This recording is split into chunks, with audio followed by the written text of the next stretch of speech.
As meteorologist Pete Cajano here with your 11 p.m. Sunday update on Guillermo. And Guillermo has weakened, so the latest update from the Central Pacific Hurricane Center is in. Winds are at 75 miles per hour, west-northwest motion at 10. So it's lost about 10 miles per hour in wind speed, and that's because it's getting sheared with southwest and westerly winds. A much less impressive looking storm. You can see it getting elongated from the north to the south, and that's an indication of a weakening storm. Forecast model still kind of honing in on the islands, unfortunately, so we are still expecting Guillermo to make its way towards the islands over the next 48 hours. It's going to increase in wind shear. That wind shear out of the west and southwest will really start to build, and that's going to shear Guillermo apart, so we're expecting further weakening. The yellows you see on the screen, that's tropical storm force winds. So let's go ahead and zoom on in, and as we head into Wednesday morning, we're expecting those tropical storm force winds to approach the Big Island.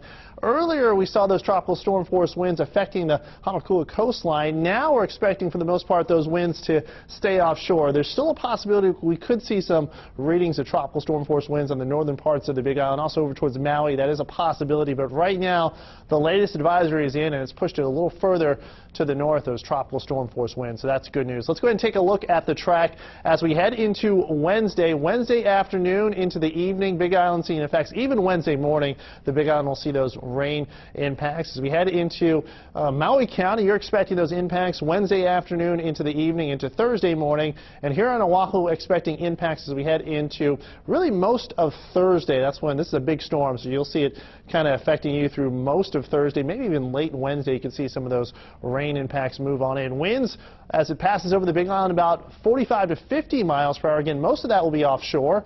As it passes over Oahu and Kauai, winds at 40 miles per hour or so. So most of the strongest winds again on the northeast corridor, or actually the front right corridor of the storm. That'll be offshore. So northern part of the storm seeing the strongest winds. Guillermo will weaken. Wind threat is on the low end. That's the good news. Dangerous east swell, though, continues to build, and we are looking at a swell that's going to build up to potentially 14 feet in some locations. Surf and boating concerns continue.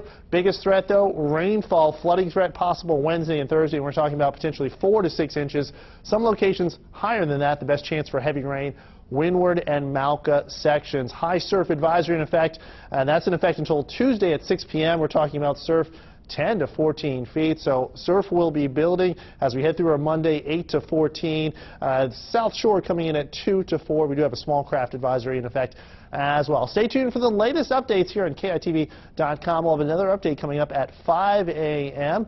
and meteorologist Paul Drews will have that for you as we have our morning news starting at 5. Latest updated track and latest intensity forecast. Again, that's coming up at 5 a.m. Stay tuned for that and KITV.com.